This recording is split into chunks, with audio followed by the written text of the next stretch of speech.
Hey guys, welcome to the Galveston Bay Fishing Show. We're coming to you live here from Eagle Point Fishing Camp. Today is Thursday. We've switched the show to Thursdays, and again, welcome to the show. This is Captain David Dillman.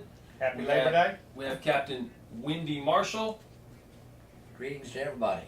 And we have the producer, my beautiful wife, Rebecca Valentino. Hi, everybody. Yeah, Labor Day weekend. We hope that you are staying away from laboring, besides us, because everybody here has to work, and you're coming here to come fishing. And the fishing's been really good, guys. We had a really great week.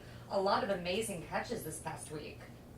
It has been good. There has been some great catches this week, and a couple of the catches we are going to go over. We had Mark Leesburg, one of our boat shed customers and kind of a VIP here. Mark had 9 trout. I'm going to give you guys a That's view right. of this, if you can see. There you go. He had 9 trout on Sunday, and he caught these fish real close to home on one of the closest reefs. And then on Sunday, we also had a boat shed customer, Armando, and Armando had 10 trout, and he had 2 of the trout that were 6 pounds. And that picture again is on our Facebook, and you can check that out. And then, David, why don't you tell them about the catch you saw earlier, Miles? Yeah, Miles Charlesworth, that's a Armando. mouthful, came in today and he fished and he had 7 Armando. trout and 3 of them were really nice fish, probably 22, 24-inch trout. And he caught these fish a little deeper. He said he was fishing the wells about 4 foot underneath the popping cork. So he wasn't fishing deep, but he was fishing in deep water. And so he had a pretty nice catch today. Excellent. Guys, is Miles on Facebook? I was trying to find their picture. Yes or no? I don't see it. I don't think I have Miles on there yet. Okay, cool. And then going back to last Friday, after the show we did last week, Captain David Dillman, why don't you tell him about the little... Yeah, I put together a 15-boat trip for a engineering company out of Houston, and went off really successfully. Everybody caught fish that day, and one of our guides here at Eagle Point, Jason Garcia, came in and he had 15 trout, and a couple of them I think were pushing 5.5 pounds. The fish, Yeah, we have a picture of that, and too. they were up on our Facebook. Is it And right here? everybody Great that picture. day fished live shrimp. I mean, nobody took croakers. All 15 boats took live shrimp. And everybody caught fish. Everybody caught trout. Some redfish were caught. And then we even had, I think, a couple guides caught a couple triple tails and brought in Mm-hmm. during that day. So it was a good trip. Everybody had a good time.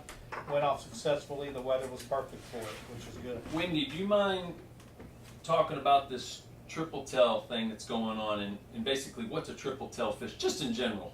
Because I've been in Galveston Bay, my whole life, and I just am not that familiar with this triple tail thing. And there's been a very large population of triple tail being caught, and Wendy knows a little bit about these triple tail. I know just a little bit. Triple tail is a fish that's been in our bay since time again, but nobody ever fishes for him up to the last couple of years that I know of. Triple tail, you will see them sometimes on the bay. They're laying on their side, and you think that they're dead, but they're not. They're just laying there. I don't know whether they're asleep or resting or what. You go up close to them, then they'll flip up and go straight down.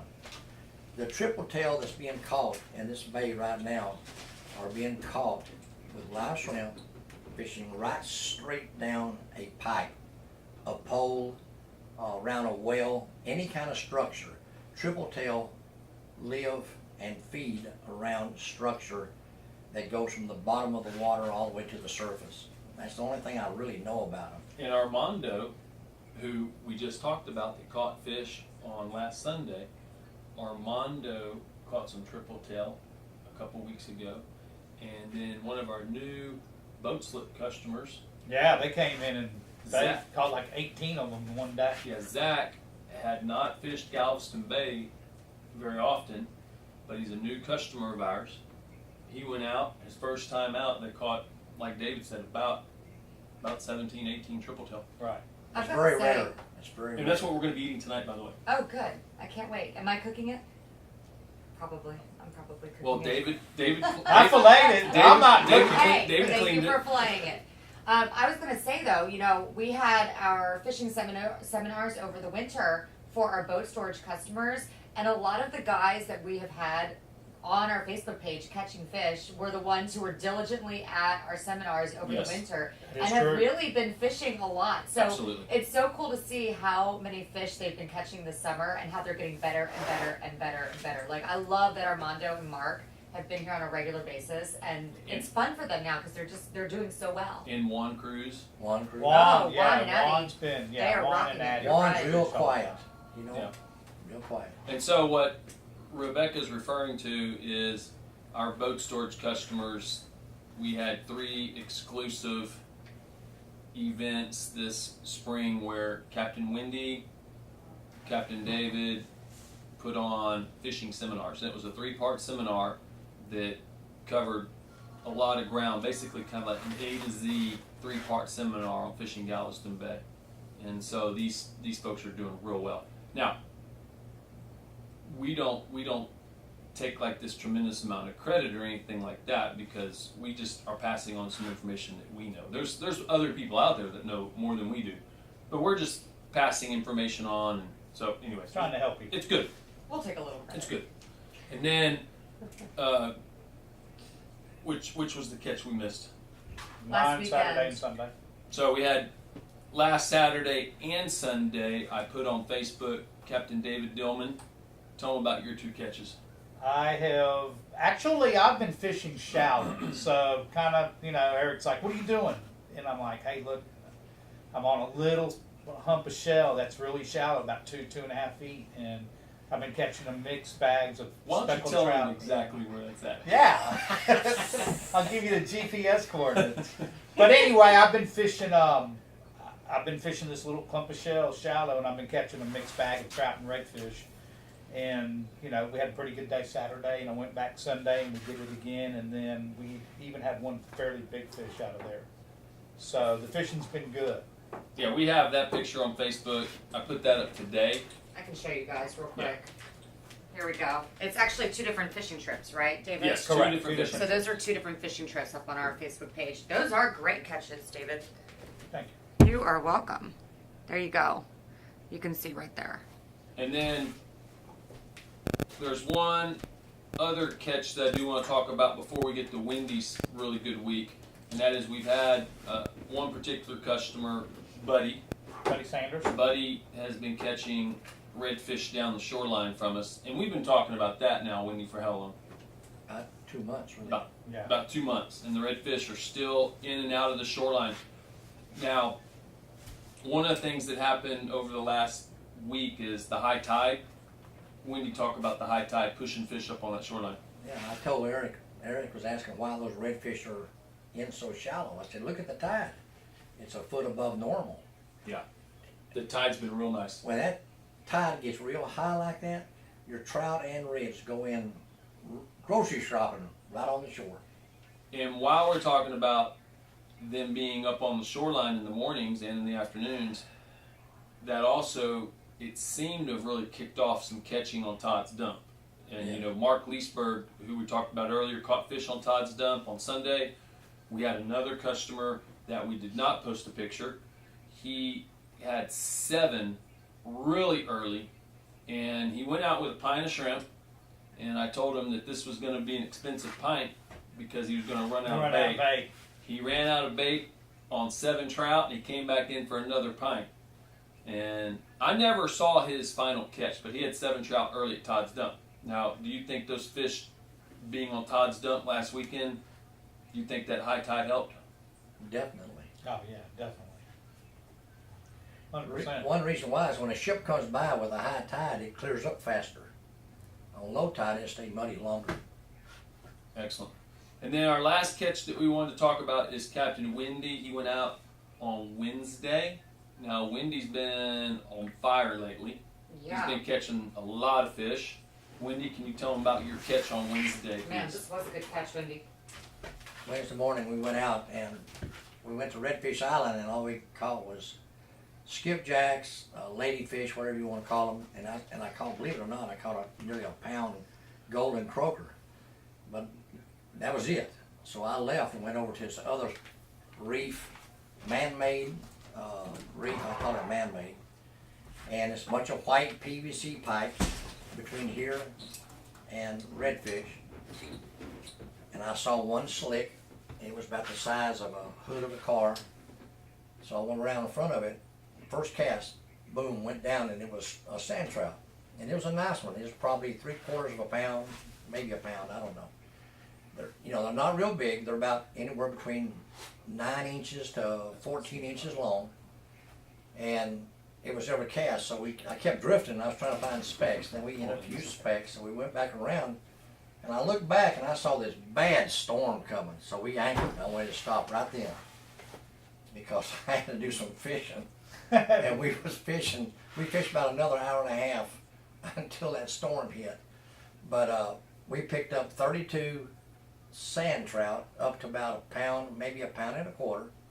And we picked up, 6 or 7 specks and 1 red. Cool. We were using live shrimp, and it was just every cast. Anywhere you threw in this one area where these slicks were, your cork wouldn't even sit there 10 seconds, and it was gone. And we're going to talk a little bit more about how you're doing this in a minute. All right. I know. So, honey, we had a couple questions. Can you? You may be Vanna, or do you want me to give off the questions? You want me to show? Well, we'll show them. to We'll show everybody? them that in just a Okay, moment. so one of the questions that we had from customers this week was the difference between sand trout, Gulf trout, and specks, guys. And basically, the speckled trout, as a lot of you know, the speckled trout will have that clear identification of the spots, the specks all over that speckled trout. The speckled trout, that's really a nickname, and that they call it a weak fish on the northeast coast, or spotted weak fish. And it's a game fish. And it's a game fish. But in any event, the speckled trout will have the specks all over it.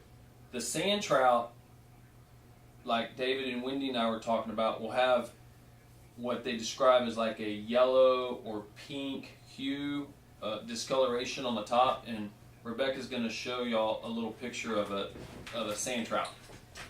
So this is what a sand trout looks like. You can see right there. Any other info you want to give on what a sand trout looks like? No, the sand trout are going to range in that 8 to 14 inches, just typically, and they hit like a ton of bricks. And when those sand trout are hitting, you'll think you have a 2-pound trout that hit a speckled trout that hit your line. They eat really well. I won't. They do. Wendy's going to talk a little bit about the eating of a sand trout, but they eat really well.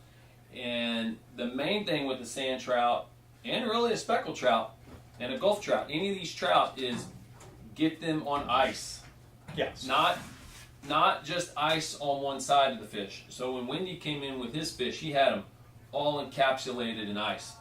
So a lot of the longtime anglers that have fished Galveston Bay in September, October, November, when they're going out for these sand trout, and then when the Gulf trout come into the bay, they'll go out there with a bunch of ice, and people will say, well, why do you need all this ice?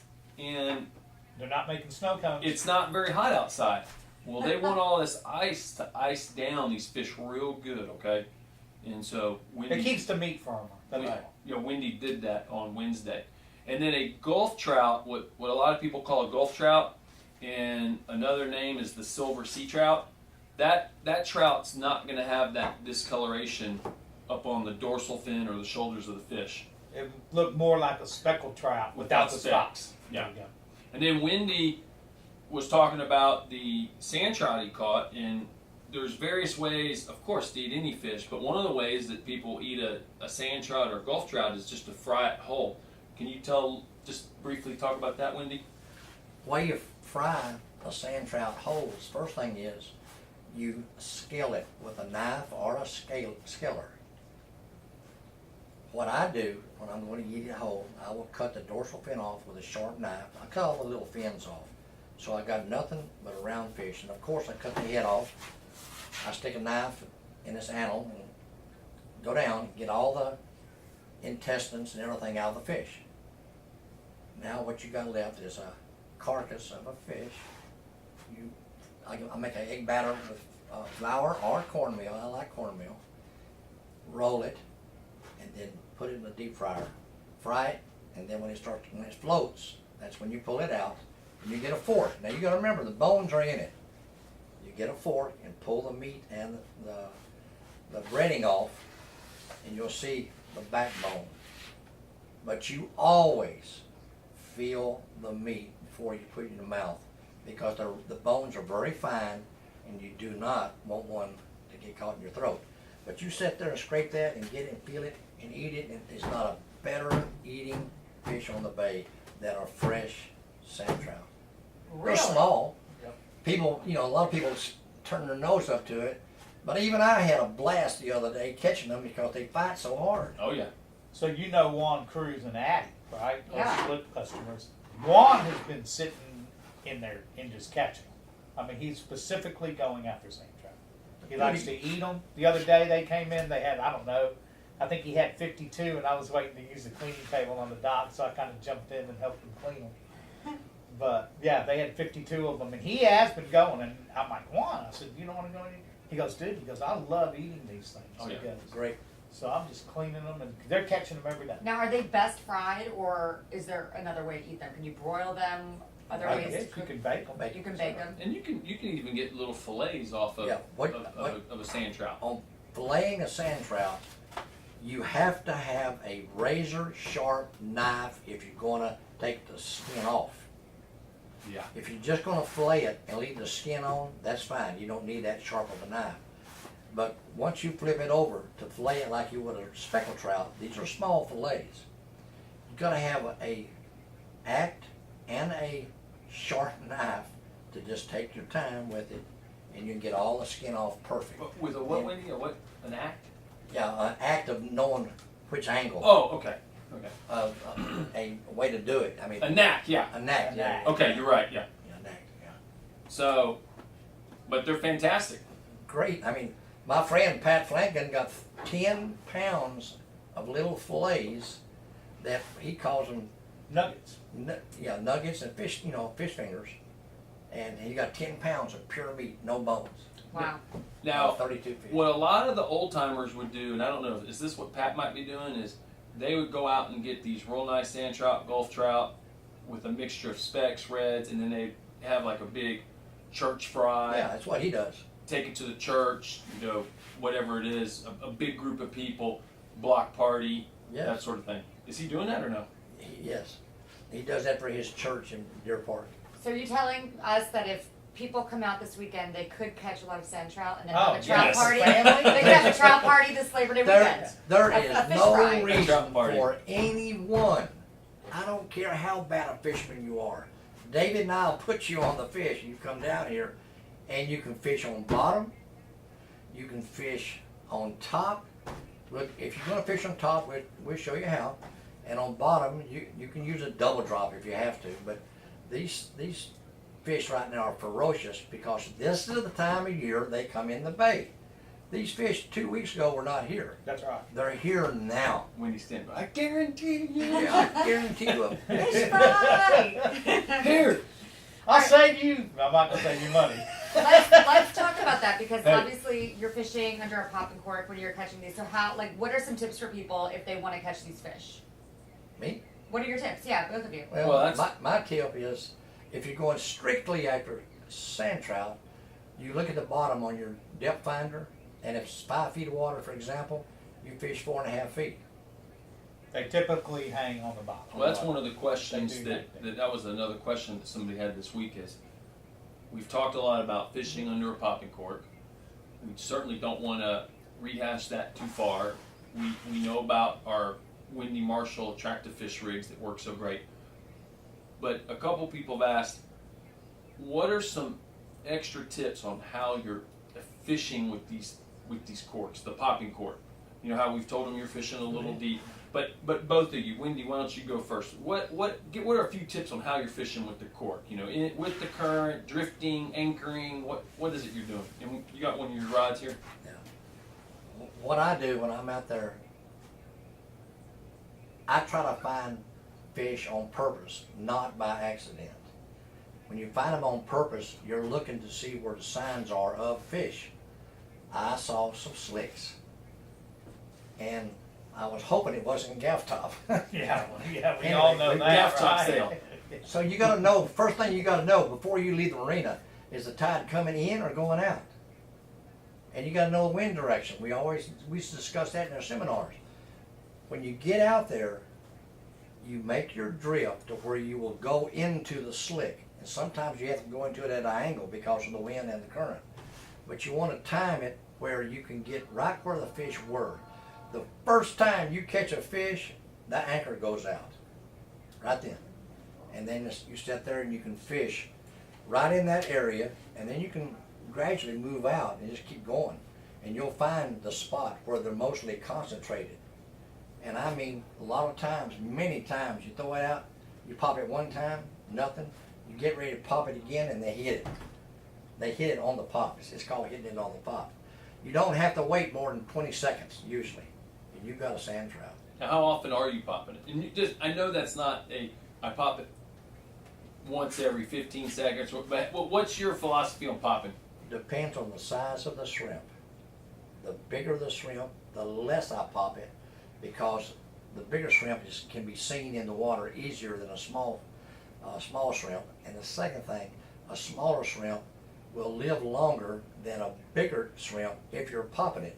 You break the shrimp's head sometimes popping it too hard. Break the neck. Break the neck. Hey, real quick, because we are talking about this, John Witten wants to know, what hook do you use for sand trout? I use the same as I do a speckled trout. 6 or 8 treble, depending upon the size of the shrimp. Sorry, guys. I've got a phone ringing in here. Wait a minute. Can you go next No, it's to that? okay. No? It's okay. Okay. I don't think people could probably hear you. with So the when phone do ringing you look too. like you got a number 6 on Right here's a number 6 if you want to see it. Yeah. Okay, so it's a number 6. Right there. There you go. It's a number 6. I'm going to make a reply. So Now you we guys, need- number 6 or number 8 is what you said? Or an 8. Let's see that rig when you. Can people see this?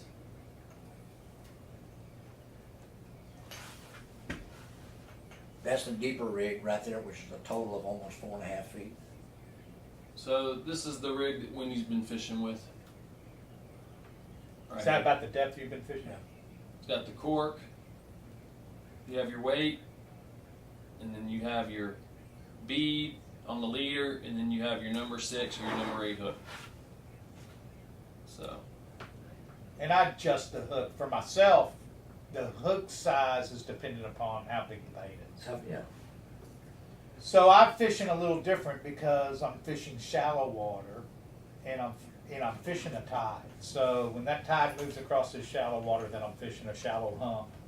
It brings the bait, comes across that hump, and the fish are right on the edge of that. You'll have your float right about here, right? So I'll fish shallow, and the tide's running so hard across that hump, I will basically throw up current of it and then let the cord drift down to the hump. And if once it gets tight and stretches it out, I'll bring it back in. I tell the guys, hey, let's do it again. But now if I catch a fish behind the boat, I mean, we're all going to cast back behind the boat. So it just depends on how it is. But typically I let my cord free float a little more, and I don't pop it as often as some people do. Like I know I fish with Eric a lot. And I mean, Eric's a machine. Dude, that cord never sits still. And he catches a lot of fish, but there's no way I want to do that. So, and also I'll use the look away. Like when it really gets slow, I kind of like look away. It works. It works. It I swear works. to God. The look away works. I don't care what anybody says. you got to do the look away. You gotta do the Hey, look give me the away. water. You just like look away, look for water, then look back, and you're like, Put it down wow, and my go to cork's gone. Right? Put it down and go to the ice chest, see what There you happens. go. So, but anyway, I mean, everybody has their method, and then drift fishing, like Wendy says, a lot of times we'll see these slicks and we'll get behind them and we'll go through them, and man, the best thing you can do is try to stick a couple fish, you put the hook out, and you sit there and you're thinking, man, I am on 'em. The hook is the anchor. And the hook's the anchor. And you anchor up, and you're thinking, hey, we're on them. And about 5 minutes later, you don't have a hit. Then you kind of cast around that while you're at anchor, and you're like, oh, man, nothing. And as soon as you pick up that anchor and start drifting again, you start catching them. So sometimes the anchor is a kiss of death, and other times it isn't. So if you're drifting an area, you just constantly go back around. You don't need to get on plane to go back around to the area that you just fished. Idle. You just idle back around, make a big loop, get back in that same drift area, and make that same drift again, and cast the way the boat is drifting, and then work your bait back. Keep the slack out of your line, because that's the worst. That's the easiest way to lose a fish, is to have a bunch of slack line. So you got to continuously reel and pop, reel and pop. And casting is important. So the farther off you are away from that boat, the more fish you're going to catch. Hey guys, Adrian wants to know, is a shock leader used above the popping cork? Yes. And we use it below that weight. That weight, that windy, Above the popping cork? Yeah, that's you what mean I was below the popping cork? No, not above it. He wants to know if it's used above. No. The line coming from the reel goes directly through that popping cork. Wendy, why don't you show them And how that's it works? Adrian? A lot of Adrian. people may not know. Adrian, hang All right. on a second. This right here is 12-pound test line on the reel. The reel. This right here is 12-pound test line tied on to the weight. And leave that right here. The line is just running through here, Adrian. It's tight. Ain't it? So the line's just running through here. The reason why Wendy likes these are Comel corks, Right. and a lot of people like these Comel corks. Not everyone, but a They'll lot. pop. But what we like about them is they're very easily adjustable. So wherever you're fishing, Adrian, you just adjust this real quick. Pull the stick out. Don't pull it up. and Pull down the stick like that. out, move the cork to adjust your depth, and then just put this back in. Now look, there are other corks you can use out there, and there are other good corks. But again, what we like about them is they're so quickly adjustable. Right. This is where your leader is. You call it a shock leader. I start out with one that's 18 inches long, so that I can tie it approximately 2 times, and then I usually put a new one on. There's been times that fishing was so good that I've had the You're hook right there, here. right, yeah. Am I right? 20 to 25 pound. Right. This Test is 25. leader. I use 25 because I hate tying a hook when I'm in the middle of the fish. The rule of thumb, if you got a 20-pound leader fluorocarbon, if I catch 8 fish, I'd retie it right away. I'm talking about 8 speckled trout. If I catch 1 ladyfish, I retie it right away. So why don't you tell the viewers, why wouldn't you use, for example, why wouldn't you use 100-pound leader material? Then it would never break. Well, I think it. Can I answer that? I want both Go of you to ahead. answer. Go ahead. a I know the 100-pound answer leader. I'm looking for. 100-pound leader, number one, you can't tie a good knot. It'll slip on you. Okay. Number 2 is it retards the movement of the shrimp. There you go. it. That's That's what. all you need. See, when you go with leader material that's too heavy, and there are people that will say 20, 25 pound is too heavy. So it works both ways, but in general 20, 25 is a good number that people believe the shrimp can real easily move around and things like that. The whole point of any bait you use that's supposed to be live, and when I say supposed to be live, we're talking live shrimp, live croaker, a lure. It's supposed to look live. Right. And that's what we always talk about. A live bait, live shrimp, lure, it's got to look live or it removes the whole purpose of using it. That's right. Now, a couple of things I want to add in closing on the way you're using the corks is that when you have a chance to fish on a weekend and you've been working your tail off and you finally get out there and you catch a fish or two and you set the anchor, if you then do not catch more fish within about a 5 to 10 minute window, my advice, just generally speaking, it's just a rule. There are exceptions to the rule, but you move. If you catch fish while you're drifting, you then set the anchor, and then you don't catch any more, my advice is you don't then just sit there for another hour or two. What a lot of times happens with Wendy, David, myself is you're drifting, you catch a fish, you choose to set the anchor. we then do not catch a fish for another 5-10 minutes.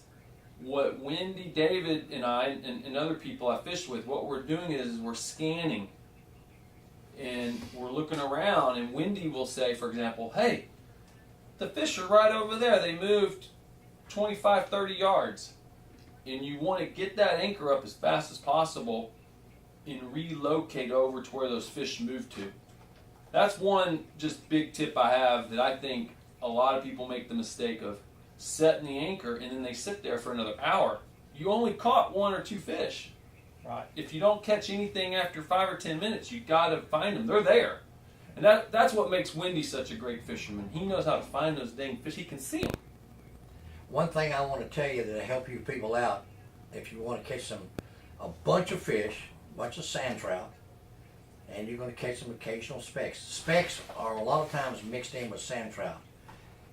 The first fish that sees the live bait is going to be either a sand trout or a speck. Sometimes it's specks, sometimes it's sand trout. What we did the other day was, I always take a quart per person because you just don't go out and find fish the very first cast. If you don't want to catch a fish on your first cast, that's a kiss of death. Yes. That's as bad as taking a banana on a boat. But anyway. That's true. Miss it at all costs. Just let it go. What we do is this, and this is just a suggestion. You take a quart of bait, preferably per person. Once you find 3 or 4 sand trout, you can have one rig deeper with a piece of cut bait from the sand trout, and the other rod or other person, whoever, fishes shallower for speckled trout. Once those sand trout start feeding on cut bait down deep, they won't come up to the top after a shrimp, and the only thing that's left is speckled trout. You got to remember, schools of trout, sand trout are down low, going along foraging, and right above them is opportunists, which are speckled trout. And you got to remember that. That's what I did the other day. We started using cut bait, and then all the live shrimp left, we caught specks on them. So you're working 2 angles at once. Yeah, I was working 2 rods too. Multitasking, yeah, exactly. Fishing like You're a porcupine. multitasking. That's a good thing. Okay, someone wants to know the biggest trouts you've ever caught. Wendy? The truth, The truth. I'd like to tell you I caught a bunch of 9-pounders. I've caught 1 10-pound, 4-ounce trout at the jetties. I've caught 0 9-pounders in the bay. I've had them hooked, but I never got them in. And I've caught 38 8-pounders. And that's it. The truth. What about you? 1-9. 1-9. Eric? 1 6 3/4. That's the biggest trout. Which is a big fish. It is a big fish. That is a big fish. So Yeah. 9 is a really, really big fish. Now, now Jason's not asking this, but when people talk about catching big trout, we have pictures going back to when Moby Dick was a minnow, and they're just 6-pounders everywhere. there's just not that many. When people say, "Oh, we caught a ton of big trout," I mean that's just not something that you're going to see a lot.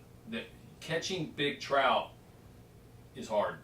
Why didn't I ask your dad that A question? 4-pound, when we were up hey, there? a 4-pound trout to me is a big trout. Most big trout that people hook, based on what I've heard at the dock, most big trout that people hook, they never catch. Well, that's what happened to me. It's very hard to catch a big trout. When somebody says they caught a 6, 7, 8, 9-pound trout, one of the toughest things is landing a trout. She's tough.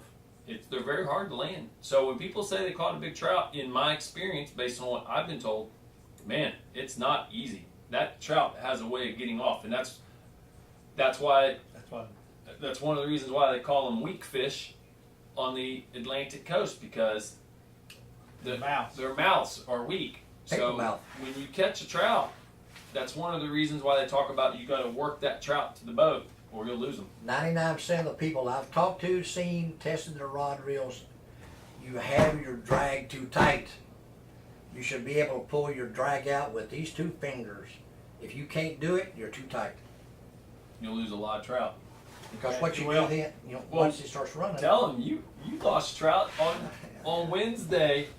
Wendy's fishing buddy said they lost 4, 5, 6 trout at Don't the boat. tell them that. No, I mean, Because That's true. Because Wendy started trying to use the flip technique, and they were coming off at the boat. the Speckled trout. Watch now, fishing was so good that we didn't want to waste time for the net. So we was, and as soon as I pull that rascal up, he goes and get off. The 6 3/4 pound trout I caught that day, I thought it was a redfish, and I've always, heard of somebody catching an 8, 9, 10 pound trout. I just can't even imagine catching that trout. I thought that 6 3/4 pound trout was a massive redfish.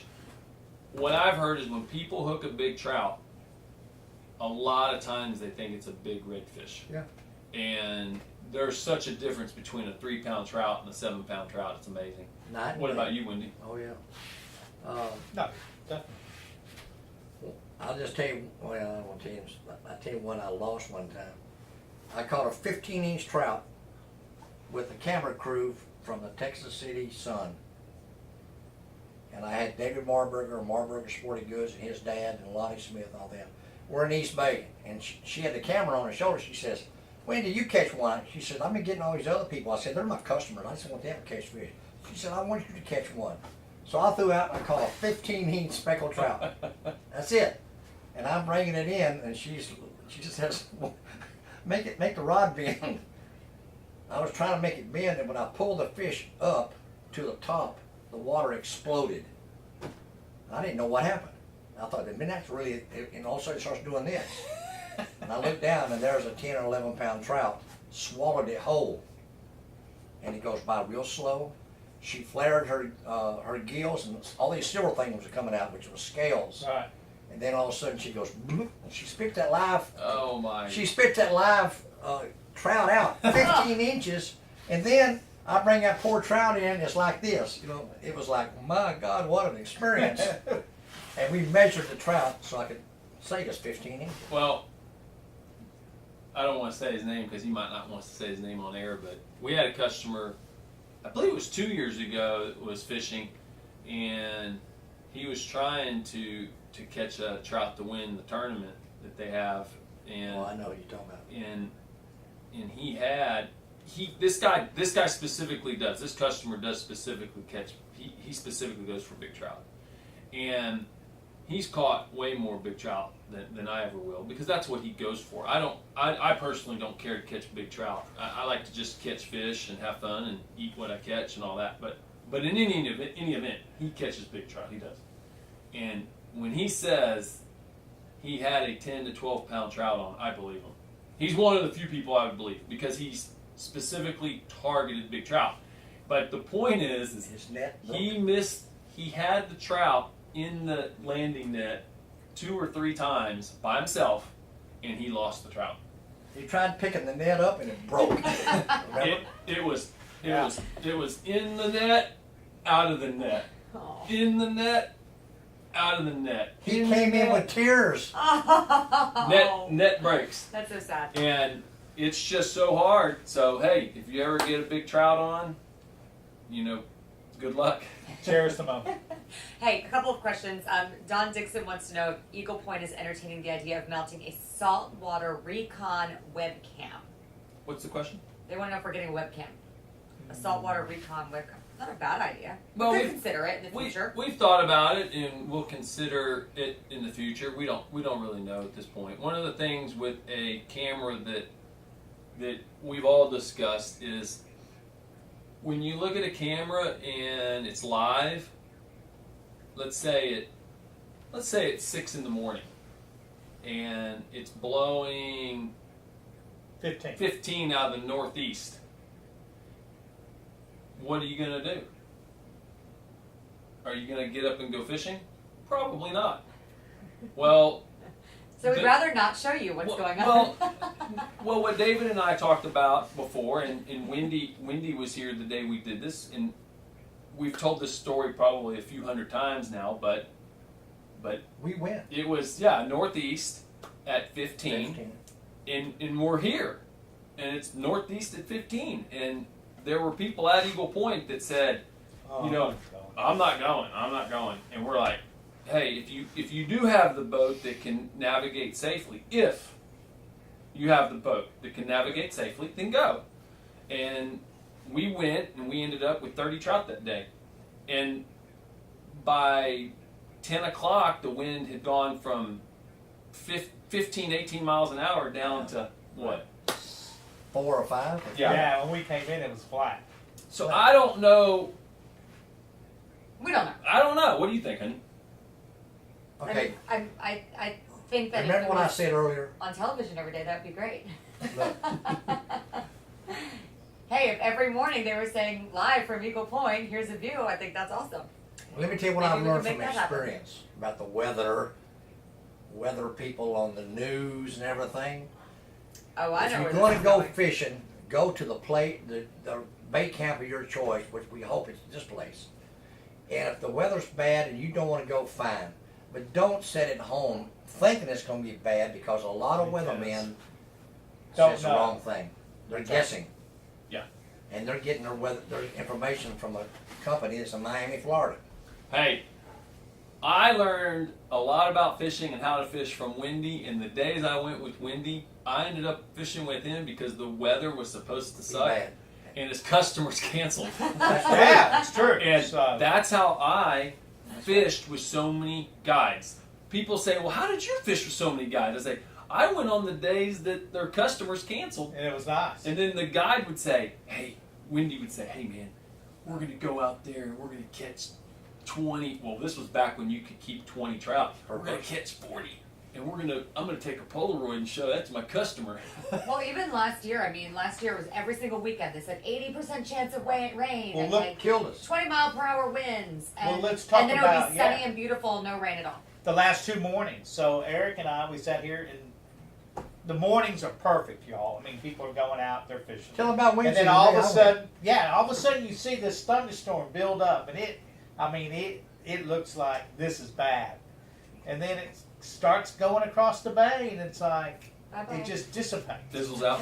Fizzles out, and now look at it. I mean, like today we had one Gorgeous build out up, and now it's, what, Eric? East 5? Southeast at 5. Yeah. By the way, on Wednesday morning, when I went fishing, by 9 o'clock, I looked back It was dark. and it was purple from, looked like Bolivar all the way to Galveston, and then it was building up even further towards Winnie. So we stayed there, and my buddy Pat was going, oh, we gonna leave yet? I said, no, not yet. He says, I'm getting a little nervous. You gotta know your weather, you gotta know your boat, and you gotta know what time to go. But you're close. Yes. One thing about fishing out of Eagle Point this time of year, we may have a few little thunderstorms here and there. You can catch all the fish you want within 2 to 3 miles of this place right now. We're talking about Todd's Dump, Eagle Point Shoreline, Redfish Island, and Redfish Bar that goes underneath. And then of course the white PVC pipe reefs all around here. And then of course you got some white pikes over here. Where's that at? I didn't know what it's called. Just out Those are just some adjacent to the oyster shoreline. reefs Yeah. and leases. Yeah. Those leases right there is holding fish. Well- So, Wendy, you just basically answered Frank Pineda's question because he wanted to know if we're fishing Redfish Island at all. So, Oh, right yeah. now, Yeah. Oh, great yeah. spot to be fishing. Oh, right now the backside of it and that deeper water should be full of same trout, right, But, Wendy? but Frank, Should be. But Frank, listen, you got to be careful of the ships. When the ships go by, you just want to make sure if you're on the ship channel side that you don't get in water that's too shallow, and then when the ship sucks the water out from underneath your boat, it doesn't throw a big wave on top of you. So just make sure you're careful of the water depth you're in. Hey, one more question, and we kind of touched on just the weather in general, but somebody wanted to know, I'm going to get the name in just a minute. Eddie wants to know, will the rain affect the fishing this weekend? So this is what we that's were great. just talking about. So let's talk about the weekend. So well, go ahead. Well, I'll just give you my quick. Okay. But I want you two guys. Alright. The forecast right now is for a southeast wind on Saturday, Sunday, Monday. Tomorrow they're forecasting east. So east on Friday, southeast on Saturday, Sunday, Monday. All 4 days they're forecasting right now low winds. Just a forecast, we'll see. I'll say this, that in the mornings after sunup, the wind for the last week or so has been Late. typically 0. And then it's slowly gone up to in the 10 range in the afternoons. All very fishable. And then as far as the rain has been spotty. We've had a few showers come over us, and They don't last long. directly the weather for the weekend, you just have to make sure that you're being safe. You have a clear path back to safe harbor, which would be Eagle Point. And if you see a storm kick up, do not wait until it's too late to come in. Tie up, wait for the storm to go over, and go back out there if you can. They're very quick moving. They are packing a little bit of wind, but look, y'all, you can see it, and there's times that it's not even going to come near you. It's going to dissipate or go around you before it even hits you. So the thing about right now is you do not have to go far. You're within a 5-10 minute boat ride from coming back in here, tying up like Eric says, waiting it out, and then once the storm passes, even if it has wind in it, I mean, it settles out to, in 10 minutes, it's back to being flat again. It's settling out. The water conditions are great. It's not messing up any of the water. Water's green as it can get. I mean, everything's good. So I would just say the weatherman's going to throw out 50% chance to cover their behind. So if it doesn't rain, they go, hey, we said 50%. If it rains, we told you it's 50%. So there it is, right? I mean, I would go to Vegas on 50% odds every day, but I'm not, so. All right, guys, what about the hours for this weekend? It's a big weekend for a lot of people. We're obviously telling everyone they need to have a fish fry, so they need to be here the next couple days to do some fishing. So what time should they get here? We're opening Friday, Saturday, Sunday. We will open at 5 o'clock, and we'll probably open at 5 o'clock on Monday. And Friday, Saturday, and Sunday, I'm predicting that we'll probably stay till 7, depending upon the crowd, and of course, if the weather holds. And then on Monday, I'm thinking we'll close at 5. And then we have a really nice load of live shrimp, a really good load of live croakers. Good load of croakers, great load of shrimp, y'all. We got shrimp. Some good shrimp. So And the shrimping's been great this week. it has. They've been really, really doing The good. commercial vessels are doing great. That's why the fishing's so good. We got a lot of bait in the bay A lot of bait. right now. A lot of Close. bait right now. Yeah, the shrimp boats have been lined up. Not too many, but a nice amount of shrimp boats out there making a living. All right. Any further questions? We got one more question if you want to get to this one really quickly. Sure. Brandon Back wants to know, how are the sand and Gulf trout doing around Exxon lease? They're there. They're there. They're there. Drummer there. Sheephead are there. Speckled trout were caught today there. So the A-lease is going to be on fire, y'all. I mean, this typically is the time of year to where, I mean, for bottom fishermen that want to go out there and just catch fish, kids, this is it. I mean, this is when you need to get them out. They This will is the definitely have some weekend. action. Yeah, And it's that's easy fun. fishing for them. Yeah, That's they fish fun on for the bottom. kids. They get their line turned pretty Awesome. quick. All right, guys. Is that a wrap for today? It's a wrap. Just, hey, we're on our YouTube channel, Galveston Bay Fishing Show, and certainly hit us up on Facebook with any questions, and we'd love to answer any Hey, of them. share it on your Facebook, y'all. Share the show on the Facebook. We want to get 15,000 viewers. Heck yeah. And we've had some great ideas, and some of these ideas we're going to hit as we go into like a November, December schedule. But right this moment, we want to stick with Galveston Bay fishing. That's what right. this show's about, Galveston Bay. We're not talking about Sabine. or Louisiana or anything like that. It's Galveston Bay, and we want to promote Galveston Bay fishing. That's it. Wendy? That's it. It's Okay, a wrap. That's a wrap. Bye, guys. Thanks.